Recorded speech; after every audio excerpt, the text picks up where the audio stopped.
Assalamualaikum warahmatullahi wabarakatuh. Alhamdulillah, selalu saja kita memuji Allah atas segala nikmat yang dilimpahkan kepada kita, dan juga kita panjatkan salawat dan taslim kepada Nabi besar Muhammad sallallahu alaihi wasallam sebagaimana Allah telah perintahkan untuk mengucapkannya. Teman-teman, saya mohon maaf Bapak Ibu sekalian telat sekitar 16 menit. Nah, memang tadi macet, mudah-mudahan saja menunggu di majelis ilmu tetap dicatat pahala oleh Allah Subhanahu wa taala. Baik, melanjutkan pada buku kita Adab Mufrad tulis oleh Imam Bukhari rahimahullah. Dan pada pagi ini semoga Allah berkahi kita masuk ke bab ke-86, betul ya? Ya. Di halaman 183. Baik, saya akan bacakan hadis pertama dalam bab ini, hadis urutan nomor 165. Imam Bukhari rahimahullah berkata, Musaddad mengabarkan kepada kami, ia berkata, Abu Awana mengabarkan kepada kami dari Umar bin Abi Salamah dari ayahnya, an Abi Hurairah radhiyallahu anhu qala qala Rasulullah sallallahu alaihi wasallam, إذا سرك المملوك بيعه ولو بنشي atau binashin. قال أبو عبد الله النش 20 والنواة 5 والأوقية 40. Terjemahannya dari Abu Hurairah radhiyallahu anhu, beliau berkata, Rasulullah SAW bersabda, apabila seorang budak mencuri, maka juallah dia meskipun hanya dengan harga 1 nash. Abu Abdullah atau Imam Bukhari berkata, 1 nash adalah 20 dirham dan 1 nawat. Di situ ada riwayat lain, wan nawat adalah 5 dirham, sedangkan 1 uqiyah adalah 40 dirham. Hadis ini juga diriwayatkan Imam Ahmad di jilid 2 halaman 337.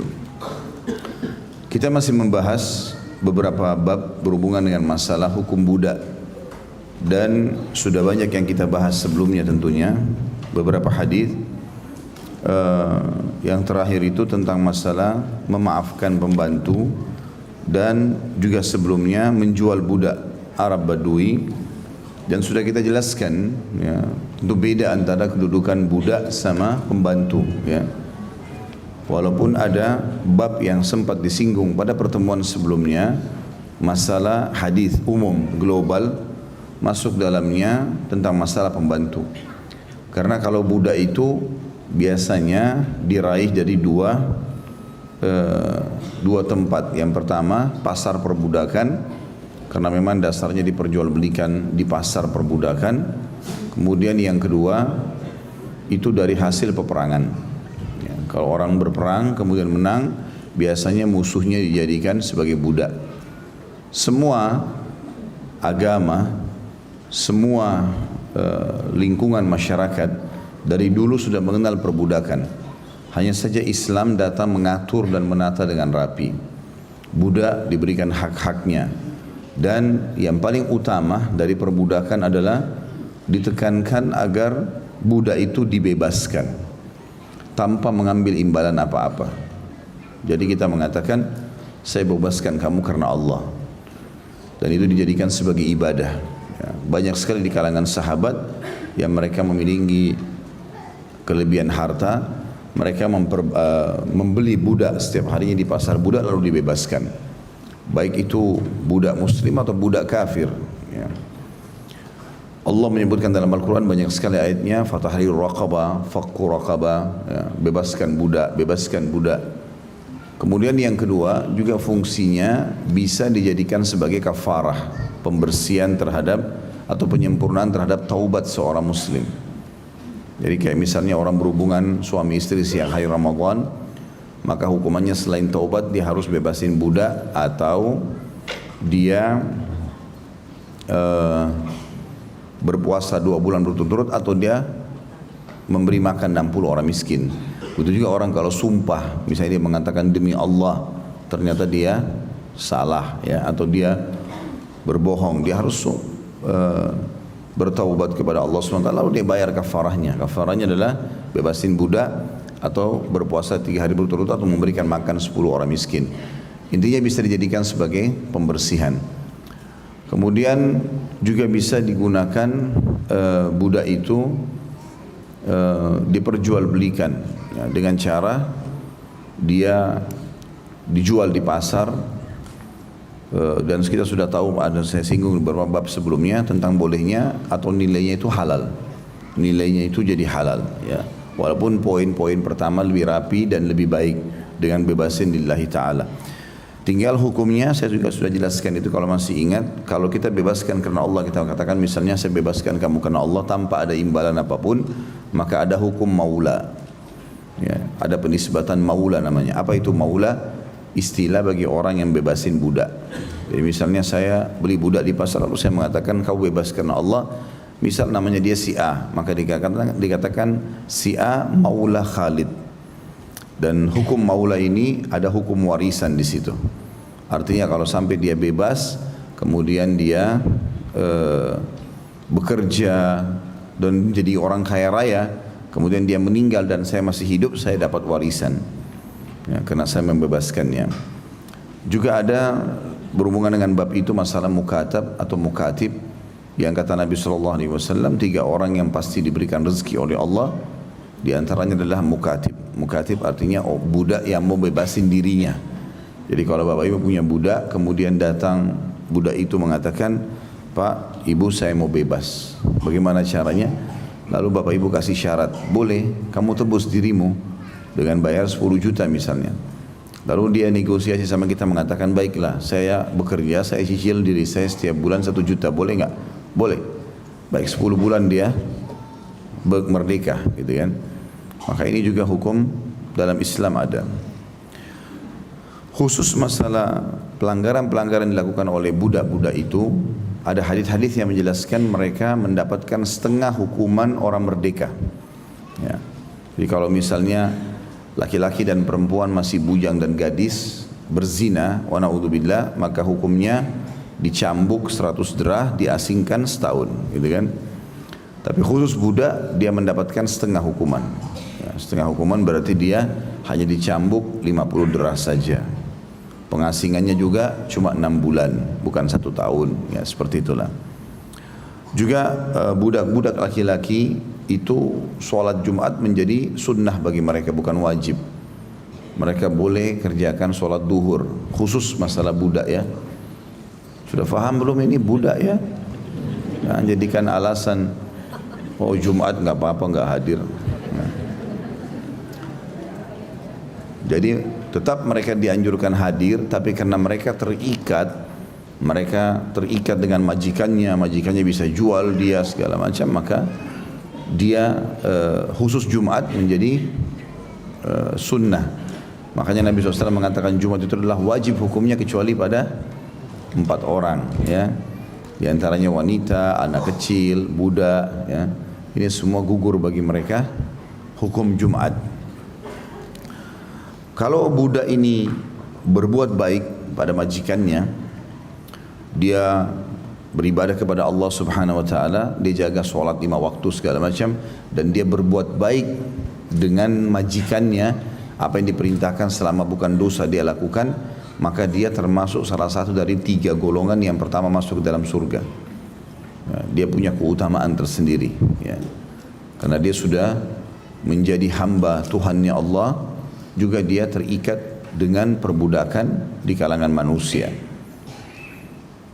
Tetapi kalau dia melakukan pelanggaran yang lain, seperti misalnya mencuri atau dia lari dari majikannya, hukumannya berat ya.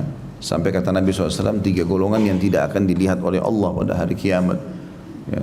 Tidak diajak bicara ya. Dia juga disiapkan adab yang pedih. Di antaranya budak yang lari 3 golongan yang tidak diterima amal wajib dan amal sunnahnya ya. Salah satunya adalah selain istri yang suaminya marah sampai suaminya ridha, adalah budak yang lari dari majikannya sampai dia kembali.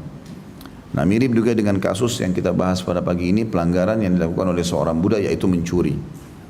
Ya, tentu di sini kalau orang memiliki seorang budak, dianjurkan dia mendidiknya, dia mendidik, mengajarkan Islam, dan mereka bisa menjadi kader-kader umat.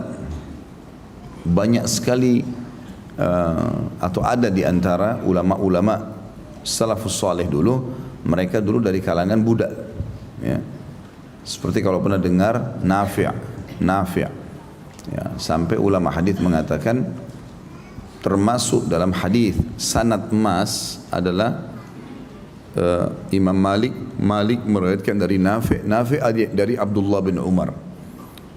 Jadi kalau 3 jalur emas, jalur ini dianggap jalur emas, hadisnya langsung diterima. Imam Malik menyebutkan dari gurunya Nafi' dan Nafi' dari gurunya Abdullah bin Umar. Dan Nafi' ini budaknya Abdullah bin Umar. Tapi Abdullah bin Umar bebaskan. Dan dia ulamanya tabi'in, ya, sangat masyhur. Kemudian tidak asing nama Hasan Basri, ya. Sering dengar. Orang biasa nukil kisah tentang Hasan Basri itu dulu juga sama, ya. Pernah dengar Atha bin Abi Rabah, nah, seorang ulama tabi'in Mekah, itu juga mantan budaknya seorang wanita Mekah yang karena dia selalu belajar agama dan selama dia bekerja dengan majikannya selalu saja dilihat majikannya lihat banyak umat Islam kalau lewat tanya hukum, hanya dibebasin karena Allah Subhanahu wa taala, dan sekian banyak yang contoh-contoh berhubungan dengan masalah ini. Kandungan hadis yang bisa diambil, yang pertama, dibolehkan menjual budak yang mencuri barang, baik nilai barang tersebut kecil atau besar, namun dalam jual beli yang dilakukan dijelaskan ihwal budak tersebut. Ya. Jadi salah satu poin penting dalam transaksi jual beli dalam hukum Islam, kita harus menjelaskan aib produk, ya, menjelaskan aib produk. Tapi ini dalam transaksi jual beli, tidak sama atau beda sama perceraian, ya. Jadi nanti kita akan jelaskan itu. Kalau transaksi jual beli, misal bapak ibu jual mobil, jual motor, ya, orang tanya pernah tabrakan nggak? Jawab iya pernah. Nggak apa-apa, nggak usah takut nggak laku. Ya. Kata Nabi SAW, kalau 2 orang transaksi, dua-duanya jujur, transparan, menjelaskan apa adanya, maka Allah akan berkahi keduanya. Kalau salah satunya atau keduanya bohong, maka Allah akan angkat berkah atau menutupi aibnya, maka akan diangkat berkah transaksi. Artinya kalaupun jadi transaksi, uang itu akan cepat habis, nggak jelas kemana. Produk juga yang dipakai cepat rusak, ya. Keberkahan itu maksudnya, mungkin bapak ibu pernah alami, kita beli produk murah tapi masya Allah sekian tahun bertahan, keberkahan ada padanya, ya.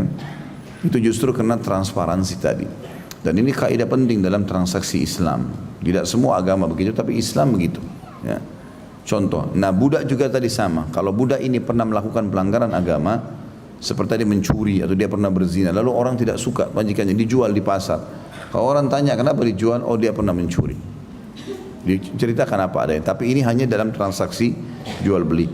Ini beda sekali dengan perceraian. Ini perlu digarisbawahi bapak ibu sekalian. Kalaupun sampai ada di antara kaum muslimin yang bercerai, nggak boleh ekspos, ya, aibnya pasangan. Kita masalah sama dia, kita saja sendiri. Kecuali yang berwenang saja, kata ulama. Misalnya hakim tanya, kenapa kau mau cerai? Oh dia nggak sholat, oh dia mabuk, dia tidak jalankan kewajibannya, misal. Itu pun dia harus berbesar jiwa pada saat hakim mengatakan, saran saya begini dan begitu. Setelah dia, biasanya hakim menampung semua dari dua pihak, masalahnya apa, kemudian nanti hakim pasti ambil kesimpulan. Kalau dia tahu yang mengajukan perceraian ini salah, dia akan mengatakan kembalilah, ya. Dia nasihati misalnya. Maka ini berbeda dan tidak boleh diekspos, ya. Saya ini sarankan sedikit, saya tambahkan saja karena berhubungan dengan tadi. Tidak boleh kita tarik transaksi budak ini yang kita harus ceritakan ihwalnya dia, kenapa kita jual, ya, berbeda dengan masalah perceraian, ya.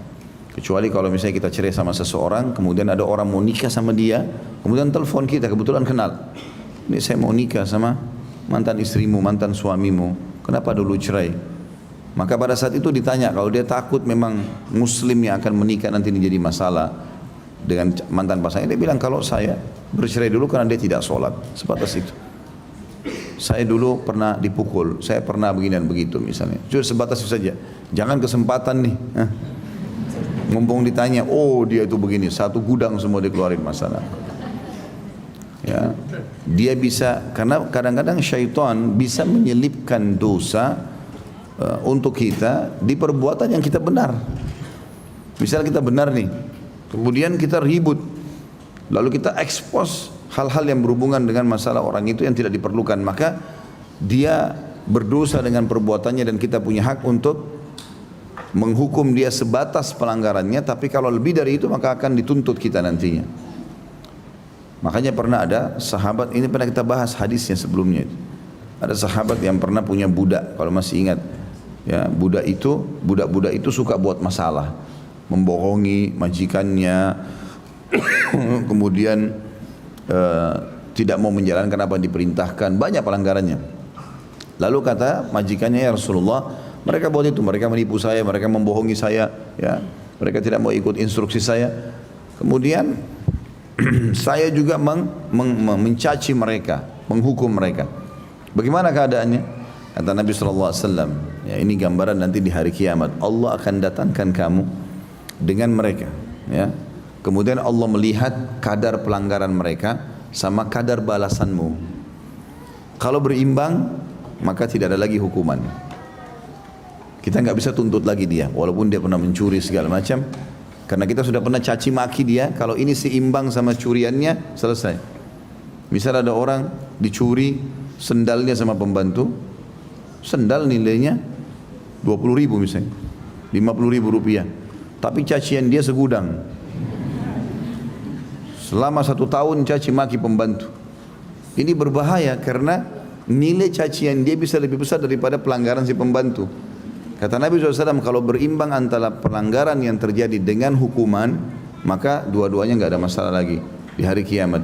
Tapi kalau pelanggaran dia dengan hukuman yang kita berikan belum berimbang, masih lebih berat pelanggaran dia, kau akan mendapatkan pahalanya, kata Nabi SAW. Diambil selisihnya, selisih dari pelanggaran dia. Misalnya pelanggaran nilai pelanggaran dia 100, ini misal saja. Kemudian hukuman kita cuma 10, kita dapat 90 pahala dia. Tapi sebaliknya, kata Nabi SAW, kalau cacianmu dan hukumanmu lebih berat dari pelanggaran mereka, maka sebaliknya, pahalamu akan diambil.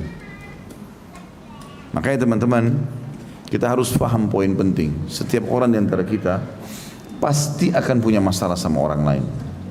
Sebaik apapun kita jaga hubungan kita, walaupun bukan kita yang buat masalah, dia yang buat masalah biasanya. Gak usah balas, jangan balas, karena kalau antum balas, antum sudah tidak punya apa-apa hari kiamat. Gak usah dibalas, senyum saja. Oh, ada sumber kantong pahala hari kiamat.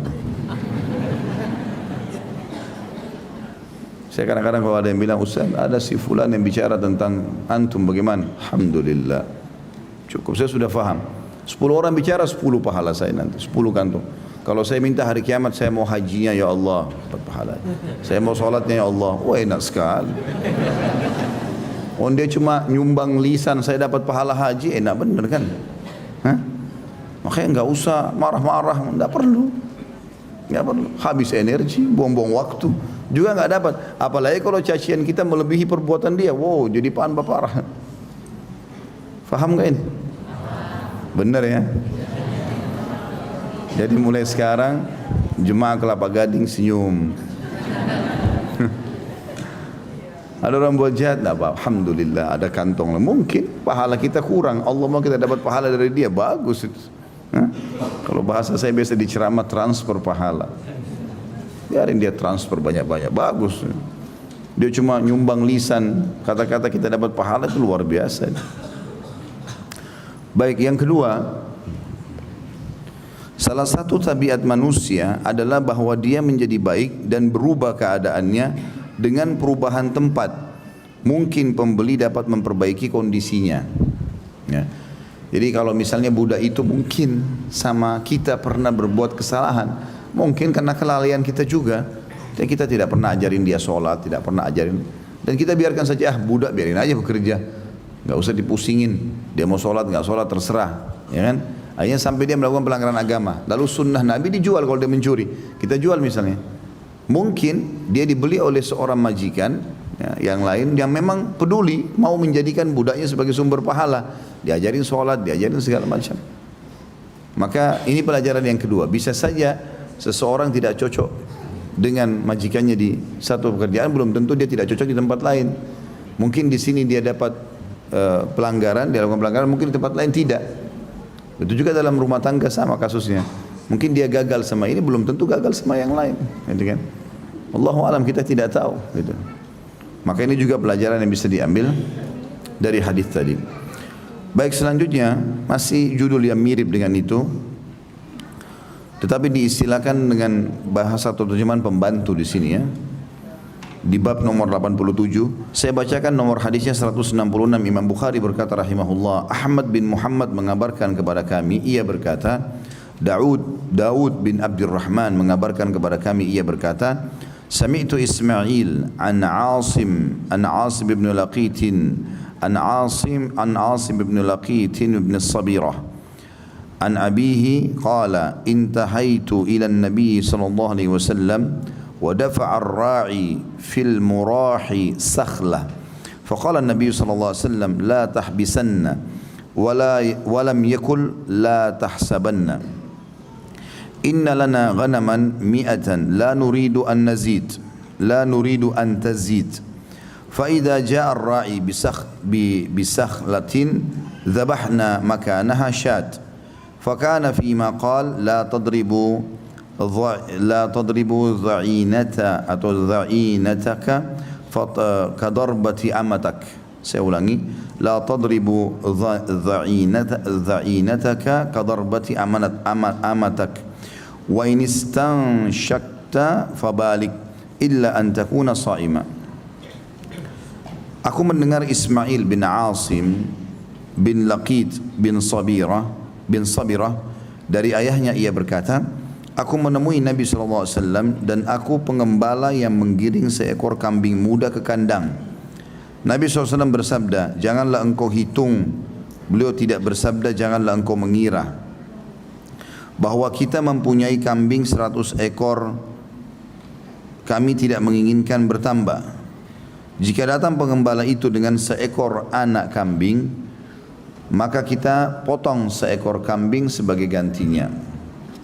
Di antara yang beliau sabdakan di dalamnya adalah, janganlah engkau memukul istrimu seperti engkau memukul budak perempuanmu, dan jika engkau beristinsyak, istinsyak itu memasukkan air di hidung kalau wudhu ya, maka lebihkanlah, kuatkanlah, kecuali jika engkau sedang berpuasa. Hadis ini seperti biasa mengandung beberapa hal yang bisa kita ambil. Saya bacakan dulu kandungan hadisnya. Yang pertama, dari lafaz peristiwa yang terjadi dapat difahami alasan Nabi SAW menjawab dengan perkataan la tahsibanna, bukan dengan la tahsabanna. Inna min ajlika dzabahnaha. Ketika beliau mendengar alasan mereka setelah beliau memerintahkan untuk menyembelih kambing. Apa maknanya poin ini? Jadi Nabi SAW menganjurkan kalau bapak ibu memiliki pegawai yang tugasnya itu mengembala kambing. Biasanya kan baik itu peternakan ataupun zaman dulu orang baik peternakan zaman sekarang yang besar atau zaman dulu orang punya peternakan kecil saja, kemudian dia bayar orang untuk mengembala kambingnya. Maka kalau orang itu bawa pulang, nah, disunnahkan kita tidak memulai dengan sangka buruk. Nah, jadi Nabi SAW melarang kita menghitung kembali kambing yang dikembalikan. Ya. Makna daripada kalimat di sini la tahsibanna, jangan kamu hitung. Ya. Dan bukan la tahsabanna, jangan kamu mengira. Artinya Nabi SAW mengatakan kalau kau sudah pakai jasanya orang, ya sudahlah. Percaya itu. Karena memang modal langgengnya rumah tangga, langgengnya persahabatan, langgengnya akad kerja, semua ini karena kepercayaan. Kita sebagai pegawai harus bangun kepercayaan itu, juga pemilik perusahaan harus membangun kepercayaan itu. Suami istri saling membangun kepercayaan dan seterusnya. Dan kita selalu memulai dengan itu sebagai seorang muslim, sangka baik. Kalau bapak ibu memulai sesuatu selalu dengan sangka buruk, ya, selalu dengan curiga, siapa orang yang kita percaya? Dan hidup kita jadi susah. Setiap kali ada orang senyum, kenapa senyum nih? Langsung pertanyaan pertama, kenapa senyum? Ada apa nih? Hah? Atau ada orang kasih makanan, kenapa kasih makanan nih? Semua kecurigaan, ada orang begitu hidupnya. Jadi kacau, semuanya tidak diterima, semuanya tidak, jadi eksklusif sendiri. Enggak. Semua orang kita anggap baik. Kecuali jelas-jelas di depan mata kita dia sudah lakukan pelanggaran, kita nasihati dia nggak mau dengar, ya sudah, berarti kita sudah tahu. Begitu saja, namanya hukum zahir yang kelihatan ya. Tidak boleh kita langsung sangka buruk. Sampai sebagian ulama memberikan contoh kalau ada seorang wanita pun jalan tanpa hijab misal, ya, jangan langsung sangka buruk. Lalu memvonis seorang, mungkin dia Nasraniyah, mungkin bukan Muslimah, kita kan tidak tahu. Ya, jadi jangan langsung memvonis orang ya. Kalau masih ingat pernah saya ceritakan kisah tentang seorang yang saleh di zaman Sultan Murad di kerajaan atau dinasti Utsmaniyah. Sultan Murad ini punya tradisi setiap malam, bukan setiap malam, di beberapa malam dalam hidup beliau. Sultan Murad ini ayahnya Sultan Muhammad Al-Fatih yang membebaskan Konstantinopel itu ya. Ayahnya dia Sultan Murad namanya. Nah, Sultan Murad ini dia bukan setiap malam, hampir beberapa kali dalam satu pekan, malam-malam tertentu itu dia ganti bajunya, dia pakai baju biasa. Lalu dia keluar sama sekretarisnya berdua. Dia berbaur dengan masyarakat, tapi pakai baju biasa. Jadi orang nggak ada yang tahu dia. Bahkan dia pakai tutup kepala, dia orang nggak tahu. Terus dia dengar apa nih pembicaraan orang tentang pemerintahan. Terus dia perbaiki. Bukan dengar untuk ditangkap orang ya. Ya seperti sebagian orang kumpul-kumpulin lalu tangkap, bunuh, penjara, enggak. Memang dia dengar, oh ternyata kekurangan kita di sini, perbaikin. Jadi selalu jadi baik pemerintahannya dia. Dan kalau ada kejadian-kejadian apa, dia coba masuk menengahi. Tapi dia seperti masyarakat biasa. Masyarakat biasa. Satu malam dia pernah keluar, kemudian dia lewat di jalan di kota Istanbul. Kemudian ada satu orang pegang botol khamr, botol minuman keras, 2, lagi jalan. Tapi mungkin zaman dulu tidak ada kayak kita sekarang ada wadahnya atau apa, mereka pegang saja begitu. Jadi orang tangkapnya, kalau umum orang belum faham tentang poin ini, maka orang lihat pegang khamar berarti peminum khamar atau penjual khamar kan gitu. Orang nilainya umumnya begitu. Di setiap malam orang ini selalu ulalalan di jalan itu pegang khamar. Subhanallah, di depannya Sultan Murad kepleset, jatuh orang itu, kepalanya kebentur, mati. Yang pegang khamar tadi itu, pecahlah botol khamarnya. Ya. Kira-kira teman-teman, kalau terjadi di depan rumah antum begitu, ada orang lewat pegang khamar, botol khamar, jatuh kepleset. Kalau tidak faham hukum, belum tahu kisah ini pun bisa bersangka buruk. Saya mau datangkan tentang pentingnya kita bersangka baik dulu. Ya. Maka Sultan Murad sempat lihat jatuh orang ini, tapi tidak ada satupun orang yang berhenti untuk bantu dia. Maka dia bingung, kenapa kok ada orang jatuh tidak ada yang bantu nih. Dia sambil panggil, hai fulan, kenapa nggak bantu nih? Nggak ada yang mau bantu. Orang tidak hiraukan. Di depan orang ini di tempat yang orang tadi jatuh ada rumah di situ. Kebetulan tuan rumahnya buka pintu. Lalu Sultan Murad tanya, ini ayo bantu saya, bantu orang ini. Orang itu lihat, enggak, kami enggak mau bantu. Kenapa enggak mau bantu? Orang ini pemabuk, pezina. Loh kok bisa? Kata Sultan Murad, tapi kan dia sudah jatuh, mati ini orang. Sudah jatuh, dia bilang, enggak, kami enggak mau. Sultan Murad mengatakan, baiklah kalau begitu tunjukkan saja di mana rumahnya. Maka Sultan Murad sama sekretarisnya yang angkat, bawa ke rumah. Begitu sudah tiba di rumah, orang yang tadi yang antar itu sudah pergi, diketuk, ternyata dibuka pintu ada seorang wanita, rupanya istrinya orang ini. Begitu lihat suaminya jatuh, nangis dia. Sambutlah dalam rumah, ternyata dicek memang sudah meninggal. Waktu mulai sudah agak redah, Sultan Murad tanya, ini suamimu? Iya.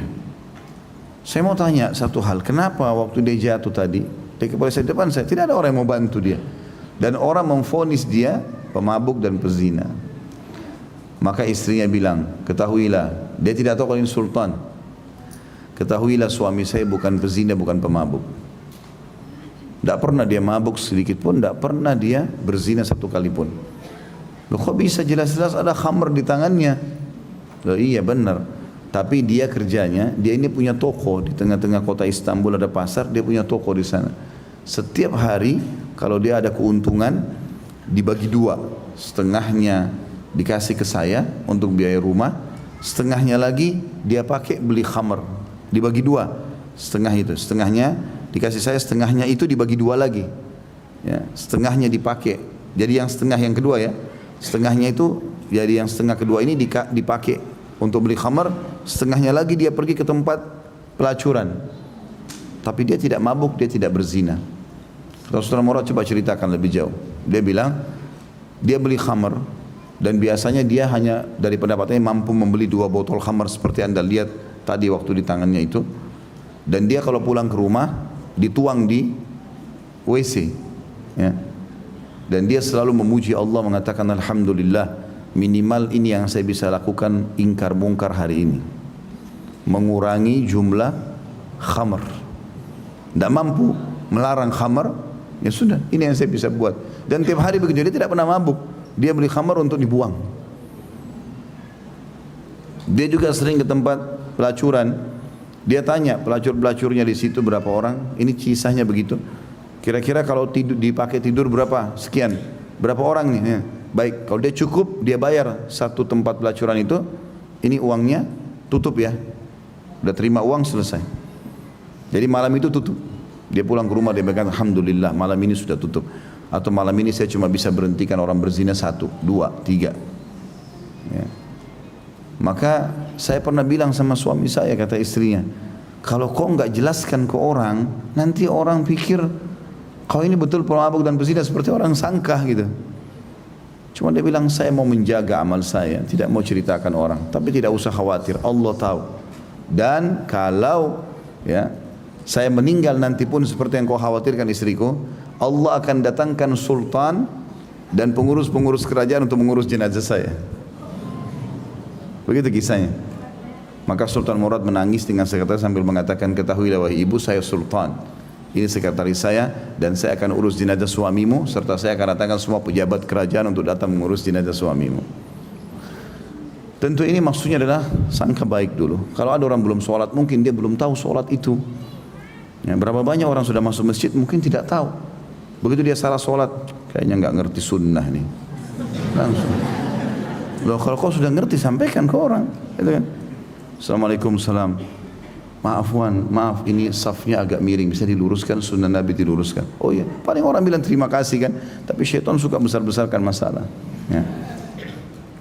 Tentu juga ini ada batasannya Bapak Ibu sekalian. Batasannya adalah ini kalau secara zahir dan kita tidak tahu. Kita tidak tahu secara umum ya. Ini tidak masuk dalam ada orang cungkir rumahnya orang malam-malam. Oh sangka baik saja. Hah? Kita lihat lewat ada orang lagi mau curi motor, lihat kiri kanan cungkil-cungkil motornya, oh sangka baik. Enggak. Bedain itu. Ya. Bedakan. Maka harus dibedakan mana yang secara zahir kita enggak tahu, ya sudah, dengan yang sudah jelas-jelas depan mata. Sekarang teman kita di kantor jelas-jelas curi. Tahu, kita tahu ini, dia belanja dia buat nota palsu. Ah, sangka baik saja. Enggak boleh sangka baik di situ. Itu harus amar ma'ruf nahi mungkar, luruskan, ini enggak boleh loh, haram loh. Enggak mau saya laporin kamu ke atasan. Oh, nanti kita putus persahabatan, terserah. Pokoknya ini haram dalam agama, enggak boleh. Harus amar ma'ruf nahi mungkar, ya. Seperti itulah memahaminya. Baik, poin kedua. Dalam hadis di atas terdapat isyarat bahwa seseorang dibolehkan memukul istri jika ia tidak menerima nasihat, namun pukulan yang dilakukan tidak boleh menyakitinya. Ini pernah kita jelaskan dalam bab nusyud, namanya pembangkangan. Al-Quran dalam surah An-Nisa Allah menjelaskan masalah itu. A'udzubillahi minasyaitonir rajim. Wallati takhafuna nusyudahunna fa'iduhunna wahjuruhunna fil madaji'i wadribuhun. Fa in ata'nakum fala tabghu 'alaihinna sabila. Al-ayat. Dan para istri yang kalian khawatirkan nusyudnya. Nusyud artinya pembangkangan agama. Karena suami posisinya seperti ayah setelah menikah. Artinya pertanggungjawabnya perempuan sebelum nikah di bawah penanggung jawab ayahnya, ya. Lalu setelah menikah suaminya. Dan wanita atau istri yang kalian takutkan nusyudnya, pembangkangan agama dan sudah lakukanlah 3 hal. Ya, ingatkan dulu kata Allah. Kalau juga masih belum bisa, hajarlah, diboikot, diranjang, ya, tidak digauli. Kemudian kalau tidak mau maka pukullah dia. Dan di sini pukulan sudah pernah kita jelaskan, darbatun ghairu mubarrah, pukulan yang tidak berbekas. Ada riwayat yang menjelaskan masalah tidak berbekas juga adalah jahwila wajah, ya. Jadi menampar segala macam. Sebagian ulama juga menggambarkan dengan menggunakan tangan ke tangan atau kayu siwak ke tangannya untuk mengingatkan. Karena ada orang subhanallah dengan lisan cukup. Ada orang tidak, nunggu dulu suaminya ngamuk baru mau berubah. Ah, mumpung dia belum marah nggak apa-apa deh. Kalau kau keluar izinnya dibilangi baik-baik, gitu kan. Ya, ini hati-hati ibu-ibu. Ada penyakit yang bahaya dalam kaum wanita ini, para istri. Harus diperbaiki ini.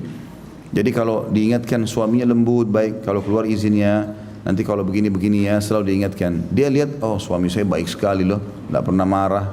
Nah, disalahgunakan itu. Mestinya kelembutan dibalas kelembutan, kebaikan dibalas kebaikan, cinta dibalas cinta, pengorbanan pengorbanan, pengertian pengertian, harus sama. Allah mengatakan hal jazaa'ul ihsani illa al-ihsan. Bukankah balasan kebaikan juga kebaikan? Begitu Islam mengajarkan kita. Orang senyum kita senyum, orang baik kita baik, orang berbuat apapun kita usahakan balas yang sama atau lebih, kan gitu. Tapi tidak, sebagian orang tidak. Akhirnya keluar tidak izin, dianggap remeh. Suaminya, kenapa enggak izin? Iya saya lupa tadi, nah, nanti lain kali. Itu sebenarnya sudah jadi beban dalam jiwa suami. Yang kedua kali keluar lagi begitu. Oh gampang, nanti minta maaf, terus saja. Nanti akhirnya nada suaminya jadi mulai tinggi, ya. Jadi mulai tinggi, kan saya sudah larang, kenapa nggak mau gini-gini? Nah kebanyakan perempuan yang tadi saya bilang sifat buruknya, dia lupa tahapan kebaikan suami menegur yang awal, tapi yang dia ingat marahnya. Nah, benar nggak ibu-ibu ini? Mengaku bagus. Sering kali begitu. Jadi semestinya jangan, gitu kan? Karena banyak pola pergaulan di antara dalam rumah tangga, sebenarnya suaminya sudah sangat baik tapi diubah oleh istrinya sendiri karena kebaikan dibalas dengan keburukan. Itu juga kadang-kadang terjadi begitu. Ada juga istri, ada juga suami. Biar ibu-ibu juga tidak menyerang saya, ya. Jadi saya mengatakan yang berimbang. Jadi ada juga laki-laki begitu, tapi umumnya terjadi pada perempuan, ya. Karena kebaikan sering dianggap remeh. Kalau laki-laki mungkin masih sedikit punya prinsip. Tapi karena ada laki-laki begitu, karena istrinya sangat baik, ya, nggak pernah nuntut apa-apa, dia malah tidak perhatikan kebutuhannya, nggak boleh. Istri saya di rumah nggak pernah tuntut kok, kasih 1 juta pun oke, ya, nggak dibeliin ini oke, beliin kosmetika 50.000 mau nggak apa-apa, misalnya. Terus ditunggangi itulah, maka uang dia dipakai foya-foya sama teman-temannya apa, istrinya terbengkalai. Kadang-kadang makanan yang kemarin disuruh panasi saja misalnya. Nah ini juga salah kan gitu. Ya boleh. Kebaikan istri, senyumnya, ramahnya baik dibalas. Kasih fasilitas yang lebih, gitu kan. Kasih lebih, oh ini Masya Allah tidak pernah tuntut. Berarti saya harus lebih sadar dengan sendirinya gitu. Maka ini juga termasuk pelajaran yang harus difahami. Kemudian yang selanjutnya, tidak dibolehkan, yang ketiga, tidak dibolehkan berlebihan dalam melakukan istinsyak ketika sedang puasa. Ya, istinsyak itu tadi saya bilang menghirup air di hidung. Ya. Kalau memasukkan air di mulut namanya madmadah. Kan sunnah kita habis cuci telapak tangan, ambil air di telapak tangan kita kurang lebih seperti ini, setengahnya masukkan di mulut sambil kumur-kumur, setengahnya dihirup di hidung. Kalau tidak lagi puasa, istinsyak ini menghirup dianjurkan dikuatkan, ya, dikuatkan. Kalau teman-teman lagi flu, maaf hidungnya buntu, ya, sumbat, itu kalau istinsyak cepat sekali sembuh, ya. Jadi ambil air, dihirup di hidung dengan tangan kanan, terus dikeluarkan dengan kuat dengan tangan kiri. Ini namanya istinthar, yang mengeluarkan dengan tangan kiri. Maka itu termasuk sunnah Nabi SAW, ya. Nabi di sini menyebutkan, melengkapkan sabda beliau alaihissalam, dan sering kali beliau melakukan ini. Kadang-kadang dalam satu hadis ada banyak wasiat yang disampaikan, di antaranya masalah ini. Maka Nabi SAW mengingatkan, kalau kalian istinsyak jangan lebihkanlah, kuatkanlah kecuali kalau kalian sedang puasa. Khawatir kalau puasa dia masuk ke tenggorokan jadi batal gitu ya. Ini termasuk sunnah Nabi SAW. Istinsyak jangan dianggap remeh ini ya. Insya Allah urusan-urusan ngupil ini sudah berhenti. Karena udah dikeluarin semua kotorannya. Jadi biasakan istinsyak. Setiap cuci tangan, walaupun kita lagi tidak wudu, habis makan segala macam, biasakan saja. Karena kan ini sumber kotoran di bulu hidung kita kan menyaring memang debu-debu yang masuk segala macam. Itu sangat bagus kalau sering kita bersihkan. Itu yang dimaksud dengan masalah istinsyak ini. Selanjutnya nomor atau bab 88 dengan judul memberi tanda pada budak karena takut berburuk sangka. Imam Bukhari menyebutkan rahimahullah hadis nomor selanjutnya nomor 167 dan ini hadis pertama dalam bab kita ini. Bishr bin Muhammad mengabarkan kepada kami ia berkata, Abdullah mengabarkan kepada kami ia berkata, Abu Khaidah atau Khaldah mengabarkan kepada kami an Abil Aliyah qal kunna nu'maru an nakhtima 'alal khadim wa nakil wa na'udduha karahiyya ay yata'awwadu khulka su au yadhunnu ahaduna dhanna su.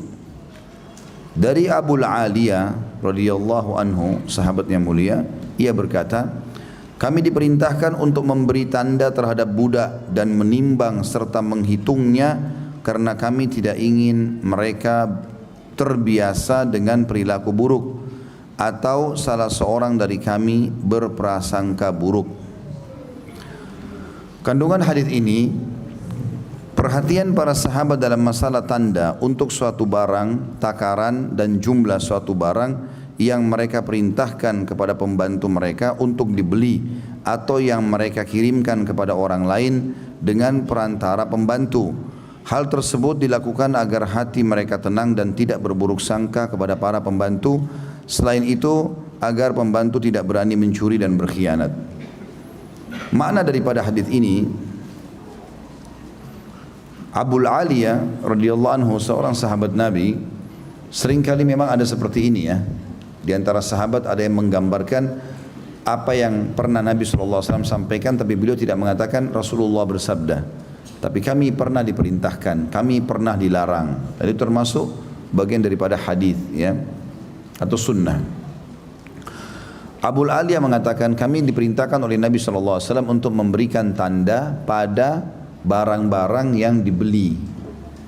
Di sini masuk dalamnya teman-teman sekalian, kita kalau kasih uang tentu kita bicara lingkup budak juga, kita bicara juga lingkup kepada pembantu, pegawai, semuanya. Tapi ini beda ya, ini beda kedudukan karena ini beda kondisi ya. Tetapi secara sikap dan perilaku, kalau seandainya kita titipkan uang untuk beli sesuatu, maka boleh dan termasuk sunnah Nabi SAW kita mengatakan ya ini uang saya kasih ya 100.000, bilang tidak apa-apa. Nah, ini 100.000, tolong beliin saya susu di supermarket itu, mereknya ini ya, atau belikan telur misalnya. Kemudian telur itu 1 kilo atau satu tempat mungkin isinya 24 misalnya. Ya belikan itu ya. Pada saat dia datang kita boleh menghitungnya di sini. Agak berbeda tadi dengan gembalaan yang sudah kita jelaskan. Karena kambing, domba biasanya besar, mudah ditahu ya. Tapi kalau benda-benda kecil masuk dalam hadis ini agak berbeda tadi dengan masalah gembalaan. Maka dibolehkan supaya kita tidak sangka buruk ya pada orang-orang yang sedang kita minta tolong untuk menghitungnya. Ya, jadi termasuk sunnah Nabi SAW itu bagus. Seperti bapak ibu punya toko, punya supermarket, biasakan kasirnya kalau terima duit, uang, misalnya dari konsumen, dia terima 100.000. Dia bilang, Pak, Bu, uangnya 100.000 ya. Itu bagus itu. Ya, supaya nanti jangan sampai terjadi sangka buruk. Nah, sering kali terjadi, mungkin karena kelalaian si konsumen, dia pikir dia sudah kasih uang 100.000 padahal 50.000 misalnya. Begitu dikembalikan oleh kasir, dia belanja nilai barang 20.000, dia kasih 50.000, kembalinya 30.000. Dia berpikir pasti kasih 30.000 kembalian, dia bilang loh mana sisanya lagi? Saya kan tadi kasih 100.000, padahal dia cuma kasih 50. Jadi dia ribut ya, biasanya begitu. Maka menyebutkan itu sangat bagus, ya, menyebutkan sangat baik. Maka diantaranya seperti ini juga ya. Jadi kalau pembantu di rumah misalnya beli sesuatu, kemudian dia sudah bawa pulang, maka dia kembalikan uang nih. Dia kembalikan uang, maka kita ambil uang itu dan kita hitung, nggak apa-apa. Maaf ya, saya hitung ya, supaya tidak ada sangka buruk. Ya. Maka itu sangat baik, sehingga kita hitung tadi uang 100 ribu, belanjaan kamu mana? Ini belanjaan saya 35 ribu, sisa 65 ribu, ini kembaliannya. Oke, terima kasih ya. Jazakallah khair, jazakillah khair. Sudah selesai. Jadi tidak ada sangka buruk lagi. Ya, kadang-kadang begitu banyak orang mungkin karena sudah terlalu banyak uang, ya, dia suruh pembantunya beli sesuatu, mana kembaliannya? Ada ini kembaliannya ibu, ya taruh aja di meja. Dia nggak hitung, dia nggak apa gitu. Kadang-kadang dia suruh lagi sesuatu, pembantunya mau beli, oh, uangnya kurang. Loh kan kemarin begini-begini sudah saya kasih, padahal sebenarnya mungkin dia sudah beberapa kali transaksi. Maka untuk menghindari semua sangka-sangka buruk itu, seseorang muslim harus ya melakukan rambu-rambu supaya dia tidak terjadi perangkap dan tidak ada sangka buruk akhirnya. Seperti itulah.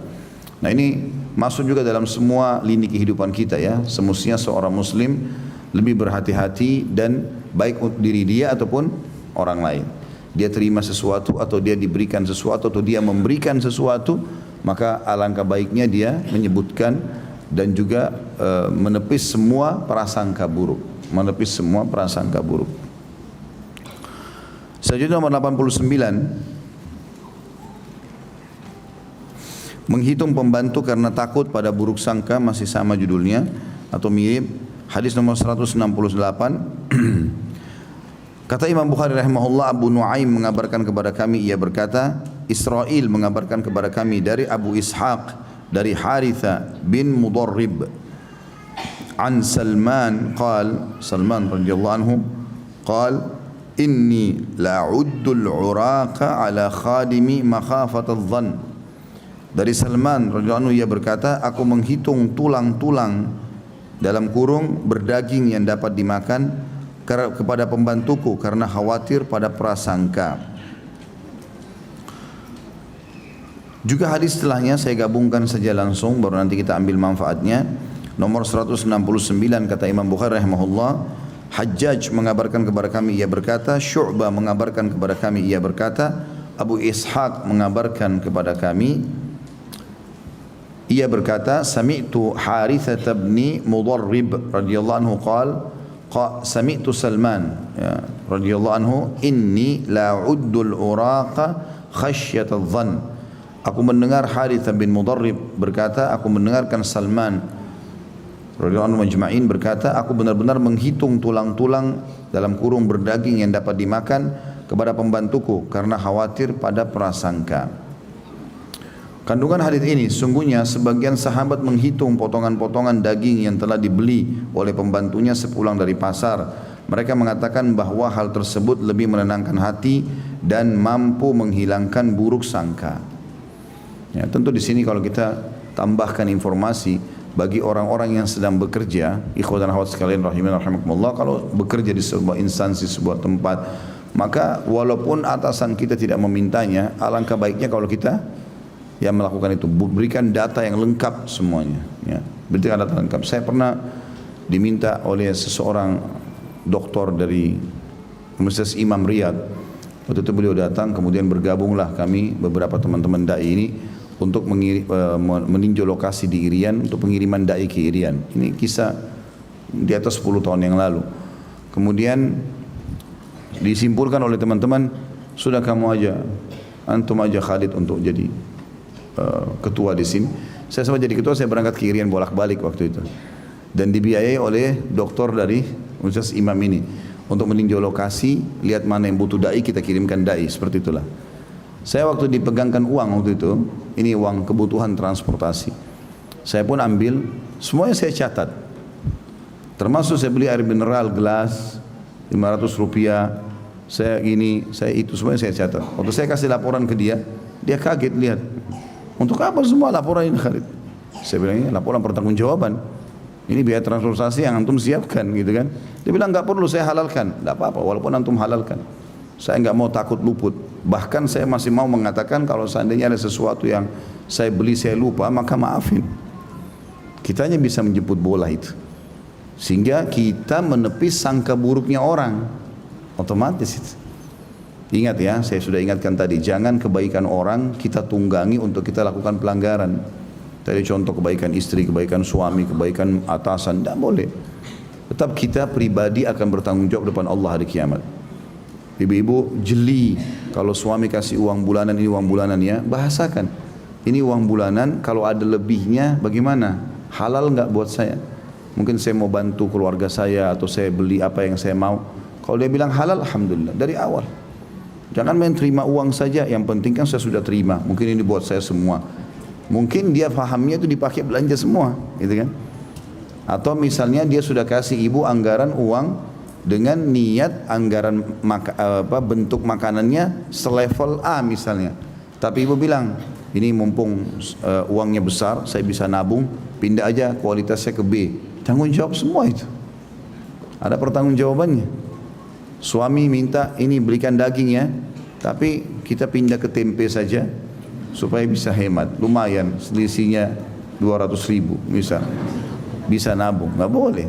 Amanah semua itu. Ya. Hal-hal kecil pun hati-hati teman-teman sekalian. Para salafus salih hati-hati sekali. Karena semua ada hisabnya hari kiamat. Ya. Dan seorang muslim harus begitu. Dia harus tahu dia pribadi yang tanggung jawab depan Allah. Ingat, yang paling penting hubungan kita sama Allah. Hubungan sama manusia ini pelengkapnya. Walaupun kita tidak punya masalah sama orang ya. Bahkan teman-teman kalau kita punya masalah sama manusia ini, maka kita harus muhasabah dulu. Hubungan kita sama Allah benar gak? Ya. Kalau sudah benar sama Allah nggak usah khawatir. Berarti kita tadi transfer pahala, terima pahala orang. Tapi kalau hubungan kita sama Allah memang tidak benar, ya sudah berarti itu sebabnya. Caranya sederhana. Kalau Bapak Ibu hadapin masalah apapun, bahkan penyakit yang berat pun, muhasabah. Selama ini ada dosa dilakukan enggak? Kalau ada dosa dilakukan, cukup taubat dari dosa itu dengan nasuha, sembuh penyakitnya itu. Selesai masalahnya itu. Kadang-kadang orang tidak paham itu, padahal sebenarnya masalahnya di sini, dia coba perbaiki di sana. Sibuk meluruskan sama orang-orang banyak, padahal sebenarnya masalahnya sama Allah. Di sini dia perbaiki, ini redam sendiri, otomatis. Dan Allah Maha Adil. Allah Maha Adil. Allah Maha Melihat. Allah Maha Mendengar. Harus kita bertauhid kepada Allah ini. Jadi bertakwalah kepada Allah. Jaga ini baik-baik. Jangan kepercayaan orang kita rusak ya. Itu yang bisa diambil dari riwayat ini kalau kita menjadi pegawai. Kalau kita juga menjadi pemilik, owner perusahaan ya, atau kita jadi majikan, mirip sama Salman Al-Farisi radhiyallahu anhu. Salman Al-Farisi itu juga pernah jadi budak ya, mantan budaknya orang Yahudi di Madinah. Tapi dia menebus dirinya dan dibantu oleh Nabi SAW dan para sahabat dengan menanam sekian ratus pohon kurma. Kemudian dia bebas. Setelah itu dia bekerja radhiyallahu anhu jadi orang kaya raya, punya pembantu-pembantu. Tapi dia menjelaskan dalam riwayat ini, kalau saya menyuruh pembantu saya membeli daging di pasar, misal dia biasa beli 1 kilo daging, itu ada dengan tulangnya bentuknya begini dan begitu misal. Ya, maka Salman Al-Farisi menghitungnya. Ya, dan tujuannya bukan karena bakhil, tetapi karena ingin menepis sangka buruk kepada saudara muslim. Ya, itu bagus sekali, ya, itu baik. Makanya saya sangat setuju dengan misalnya saya pernah mau rental mobil, gitu kan? Waktu itu satu waktu pernah butuh kendaraan dan kendaraan saya lagi terpakai.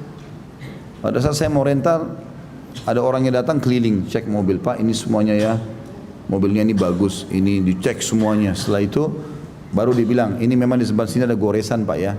Maksudnya nanti kalau kita kembalikan sama. Kalau ada yang rusak yang segala macam berarti tanggung jawab kita. Itu sangat bagus itu. Kalau menurut saya itu sangat bagus. Itu sesuai dengan syariat. Ya, wajar kita pinjam sesuatu sama orang, lihat kondisinya. Ibu-ibu misalnya contoh kecil saja pinjam pisau sama tetangga. Misal pisaunya nggak ada, maka pisau itu tahu oh bentuknya begini, warnanya pun begitu. Usahakan kembalikan sama. Nah, kembalikan sama. Ini penting. Jangan sampai oh ini karena pisau tetangga biarlah nggak apa-apa. Mau lepas pemegangnya, mau apa, mau nanti bekas potong bawang mungkin bau apa, udah nggak apa-apa kembalikan aja begitu. Enggak, kita terima bersih, kembalikan bersih. Bahkan disunnahkan mengembalikan dengan lebih baik daripada yang kita pinjam. Bertakwa kepada Allah, yang suka ngontrak-ngontrak rumah, ya, jaga rumah orang, jaga rumahnya. Kita terima begitu bersih, apalagi kadang-kadang di komplek begini mungkin rumahnya orang dijaga, Dia kontrak. Begitu kita terima, begitu kita kembalikan. Ada hisab hari kiamat. Oh ini kan kontrak, gak apa-apa. Anak-anaknya coret-coret tembok, ya. Jadi kotor rumah orang, kerannya dirusak, wastafulnya pecah lah, apalah segala macam. Tanggung jawab kita kalau keluar ganti. Kalau enggak ada hisab hari kiamat, ya. Ini nggak boleh sama sekali, nggak boleh. Saya pernah kontrak di Condet itu hari, mungkin saya kontrak rumahnya saudara kita muslim itu lebih dari 5 tahun. Di awal-awal saya masuk di Jakarta, saya kontrak di sana. Setiap kali ada sesuatu yang rusak atau kotor, kadang-kadang anak-anak coret-coret, saya langsung suruh chat tuh kan. Waktu saya mau kembalikan utuh rumah, bahkan lebih bagus dari sebelumnya. Dia berharap saya lanjutin kontrakan. Tidak ada katanya pengontrak seperti ini. Gitu. Maka saya jawab, ini tanggung jawab depan Allah hari kiamat. Ya. Maka hati-hati teman-teman. Yang rental mobil tadi juga begitu. Jangan mentang-mentang ini rental, apalah lubang diterabas saja, nggak apa-apa, kan sewa. Ingat, balasan datang sesuai dengan kadar perbuatan seseorang. Hari ini kita caci orang, besok kita dicaci. Hari ini kita dustai, bohong orang, besok kita didustai. Hari ini kita rusak barang orang, kita juga nanti dirusak barang itu. Sudah sunnatullah. Maka harus hati-hati. Ini semua berhubungan dengan masalah poin ini. Jadi untuk menepis sangka buruk, ini bagian dari syariat. Baik kitanya, orang yang sedang disuruh atau pegawai atau staf atau apalah istilahnya, pembantu dan seterusnya, ataupun kita sebagai pemilik juga sama. Ya, kita memberi, maka kita mengucapkan nilainya, misalnya uangnya, kita menghitungnya, itu nggak ada masalah. Dan jangan mudah tersinggung ini ya. Ini penyakit, kalau kita biasa kejar awet muda, ya, ada cepat tua, ya, lawannya. Orang semua mau awet muda kan? Mau awet muda nggak? Cuma 3 orang yang mau. Hah? Jangan suka emosi, jangan suka sangka buruk, jangan suka ya apalah ya semua yang buruk-buruk ini. Tapi kalau mau cepat tua gampang, pakai saja itu. Selalu tersinggung, emosional, udah cepat tua itu. Maka fahami teman-teman, ada hikmah-hikmah syar'i juga yang bisa ditemukan di lapangan berhubungan dengan masalah itu. Baik, mungkin kita tutup dengan ini ya. InsyaAllah kita lanjutkan nanti di Kamis akan datang di bab ke-90-nya. Baik, begitu saja. Subhanakallahumma bihamdika, asyhadu an la ilaha illa anta astaghfiruka wa atubu ilaik. Wassalamualaikum warahmatullahi wabarakatuh.